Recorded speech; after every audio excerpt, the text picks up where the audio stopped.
એટલે આ જે ચોરી છે એ ચોરી અટકતી નથી. જો અધિકારીઓને એક નેમ લે કે મારે આ બંધ કરાવવું છે, અમારે ચોટીલા પ્રાંત અધિકારીએ કોલસામાં એવું નેમ લીધી કે મારે કોઈ પણ સંજોગોમાં કોલસો બંધ કરાવવો છે. એટલે એમને જે પ્રયત્નો ચાલુ કર્યા, એમને કામગીરી ચાલુ કરી, અને કામગીરીથી અત્યારે હું એમ કહી શકું 98% કોલસાની ખાણો મકવાણાના જે કબજામાં આવે છે એમાં બંધ થઈ છે. પણ સાયલા તાલુકો અને લીંબડી તાલુકામાં જે આવે છે એમાં ક્યાંય પણ આ ખનીજ માફિયાઓને બે ફાર્મ છૂટ છે. કોઈ અધિકારી આના ઉપર પગલા લેતા નથી, ફક્ત ને ફક્ત દેખાવ પૂરતા કરે છે. અને એ દેખાવ પૂરતી જે કાર્યવાહી થાય છે, હમણાં 2 દિવસ પહેલા જ કાર્યવાહી કરવામાં આવી, એમાં 3 કરોડનો મુદ્દામાલ પકડ્યો. આને અગાઉ પણ 1 મહિના પહેલા કાર્યવાહી કરવામાં આવી, 4 કરોડનો મુદ્દામાલ પકડ્યો, 100 કરોડ રૂપિયાનો દંડ આપ્યો. આમાં 250 કરોડ સુધીનો દંડ સુધી આ કાર્યવાહી થયેલી છે. પણ કાર્યવાહી કોણ કરે છે કે પોલીસે પકડી હોય, પોલીસ ખાણ ખરીદને હોપી દે.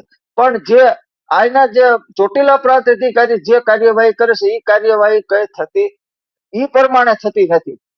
હજી ગઈકાલનો જ હું તમને બનાવ કહું કે ચોટીલા સાયલાના ચોરવીરા ગામ કે અમારા જે મૂળી તાલુકાને જોડતા ગામ છે, ત્યાં જ કાર્બોસેલની ખાણમાં 2 મજૂરોના મોત થયા. પણ ઈ મોત થયા, ઈ મોતને કોઈ ઉજાગર પોલીસ કે અહીંયાના પ્રાંત અધિકારી કે મામલતદાર કોઈ પણ કરી શક્યા નહીં. તમામ અહીંયા એમને જાણવા મળ્યું કે ભાઈ આ ખાણો ચાલુ હતું, પણ કારણ કે ઈ જ જો ખાણો મૂળી તાલુકામાં હોત તો અમે આ પ્રાંત અધિકારી તમામ મૂળ સુધી પહોંચત, પણ આ પહોંચી શક્યા નહીં અને આખો મામલો રફે દફે થઈ ગયો.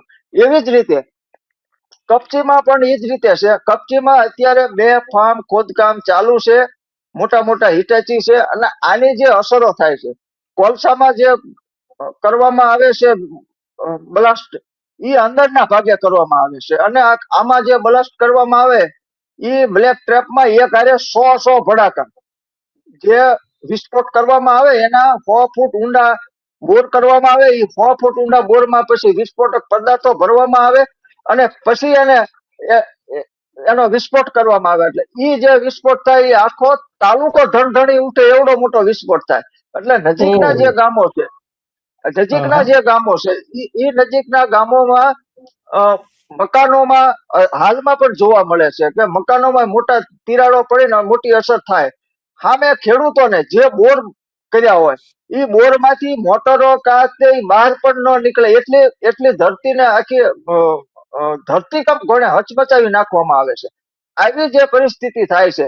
અને ખનીજ માફિયાઓ અત્યારે રાજકીય પીઠબળના કારણે બહુ મોટા માથા થઈ ગયા છે. એટલે એમની સામે કોઈ નાના માણસો, સરપંચો, તાલુકા પંચાયતના સભ્યો, બીજા લોકો કોઈ અવાજ ઉઠાવી શકે તેમ નથી. કારણ કે એમને પણ રાજકીય વોટના કારણે એમને એન કેન પ્રમાણે દબાવી દેવામાં આવે છે. જો રાજકીય વોટના પ્રમાણે ન દબાવી શકાય તો ઉપયોગ કરવામાં આવે છે મામલતદાર અને પોલીસનો. એટલે કોઈ પણ નાના એવા ગુનામાં મોટી રીતે એને સંડોવી દેવામાં આવે છે. એટલે કોઈ આ બ્લેક ટ્રેપ બાબતમાં એક પણ વ્યક્તિ બોલવા તૈયાર થતો નથી કે ફરિયાદ કરવા પણ તૈયાર થતો નથી. જો એથી પણ ન દબાય તો અહીંયા ફાયરિંગ સુધીના કેસો પણ થયા છે કે આને અવાજ ઉઠાવ્યો હોય એની ઉપર ફાયરિંગ પણ ઘરે જઈને કર્યા હોય અને એ લોકોના હાથ પગ તોડી નાખ્યા હોય. આવા બનાવો પણ અનેક બન્યા છે. ત્યારે આ જે કપચીનો ધંધો છે એ મોટા પ્રમાણમાં છે અને મોટા પ્રમાણમાં અધિકારીઓને પણ મોટા પ્રમાણમાં મળે છે.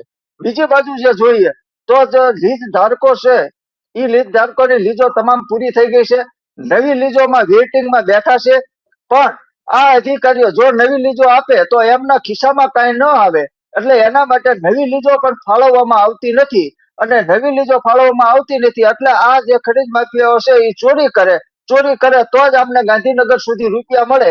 એટલે આ લીજો ન ફાળવવાનું કારણે પણ મારા મત મુજબ એવું લાગે છે કે આમને કોઈ પણ સંજોગોમાં ખોટી રીતે જ આ ખનીજ માફિયા ખોદકામ કરે એમાં સરકારને, અધિકારીઓને તમામને રસ છે. અને જ્યારે સરકારની ચૂંટણી આવે ત્યારે મોટું ફંડ પણ આ જ ખનીજ માફિયાઓ આપી રહ્યા છે. એટલે સરકારની દાનત લીજો આપવી એવી નથી અને અત્યારે જે ખોદાય છે એ તમામ સરકારી જમીન, ગૌચર જમીન, વન વિભાગની જમીન અને તમામમાં ખાણો ચાલે છે અને આની રજૂઆતો પણ થઈ છે, પણ અત્યાર સુધી કોઈ પણ બાબતમાં આ બાબતમાં પગલા ભરવામાં આવેલ નથી. જી નથી. હા, વાત વાત તો તમારી સાચી છે કે પગલા એટલા માટે જ નથી ભરાતા, કારણ કે આટલા મોટા પ્રમાણમાં જ્યારે ધંધો ચાલતો હોય ત્યારે સ્વાભાવિક છે કે આ પ્રમાણે ત્યાં મોટા પ્રમાણમાં હપ્તાઓ જતા હોય તો જ આ શક્ય બને. બાકી તો કઈ રીતે શક્ય બને? કારણ કે આપણે જાણીએ છીએ કે લગભગ 1000 એકર જેટલા વિસ્તારોમાં આ બધું જ ખોદી કાઢવામાં આવ્યું છે.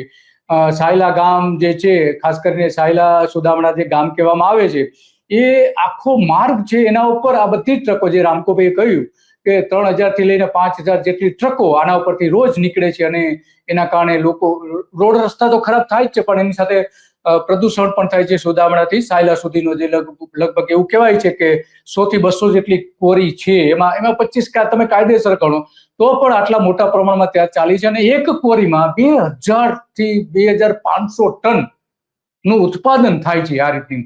તો આ જે છે અને એના કારણે ત્યાં એક માફિયા રાજ ઉભું થયું હોય એવું લાગી રહ્યું છે, કારણ કે ત્યાંના ઘણા બધા લોકો પાસે અત્યંત આધુનિક ગાડી, કાર પણ એમના ઘરે જોવા મળે છે. તો જો પછાત વિસ્તારમાં આ ગાડી આવે છે ક્યાંથી? એમની પાસે આટલા મોંઘી કારો, એમની કાર આવે છે એમની પાસે ક્યાંથી? અનેક લોકો પાસે આ પ્રકારની કાર આપણે જોવા મળે છે. તો આ રામકોભાઈ જે કહી રહ્યા છે એ અત્યંત ગંભીર છે અને ગંભીર એટલા માટે છે કે એ એક કોરી જે ચાલતી હોય તો એમાં કાચો માલથી લઈને એમાં જે નીકળતું હોય એને લઈ જવા માટે, લાવવા માટે એક ટ્રક દીઠ 500 રૂપિયા ચૂકવવામાં આવે છે. એમાં એક ટન દીઠ, એક ટન જે હોય તો એમાં 500 રૂપિયા ચૂકવવામાં આવે છે. બીજું, ત્યાં રામકોભાઈ એવી એક વાત આવે છે કે ત્યાં આને વજન કરવા માટે જે વે બ્રિજ હોવા જોઈએ એ પણ નથી. ત્યાં એના માટે ખરેખર પેલું જે એક તો પ્રદૂષણ ન ફેલાય, માટી ન ઉડે એટલા માટેના ફુવારાઓ રાખવા પડતા હોય તો એ હોવું જોઈએ.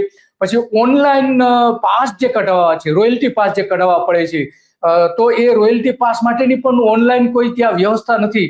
આવી બધી બાબતો છે. તો શું છે ખરેખર એમાં, રામકોભાઈ? જી, હવે મારી બાબત એ જ છે કે જે અત્યારે લીજ છે એ લીજમાં ક્યાંય પથ્થર જ નથી.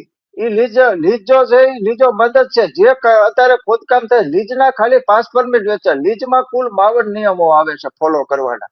હવે 52 નિયમો જે ફોલો કરવાના આવે છે એમાં પ્રદૂષણ, પોલ્યુશન કંટ્રોલ બોર્ડ આવી જાય, સામે જે આપણે પર્યાવરણ બાબતની આવી જાય, આ વે બ્રિજ આવે, સીસીટીવી કેમેરા આવે, મજૂરો માટેની જે વ્યવસ્થા આવે એ આવે. જે એમાં વાહનો હાલે છે એ વાહનોને બધાને કેટલી કલાક હાલ્યા, કેટલો પથ્થર, 2 કલાકે સરકારને આંકડા આપવા પડે.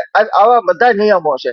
પણ આ નિયમો હવે જે ખાણ ખનીજ વિભાગ સુરેન્દ્રનગર છે, જેને 15 વર્ષથી લીજની ઇન્સ્પેક્શન નથી કર્યું. 15 વર્ષથી જો ખાણ ખનીજ વિભાગના કોઈ પણ ઇન્સ્પેક્ટર એના ઇન્સ્પેક્શન નથી કર્યું કે આ ખાણ જે છે એ ખાંડની શું છે, 15 વર્ષથી તો આ આખો ખાણ ખનીજ વિભાગનો ચાલીનો સ્ટાફ કરે છે શું સુરેન્દ્રનગરમાં?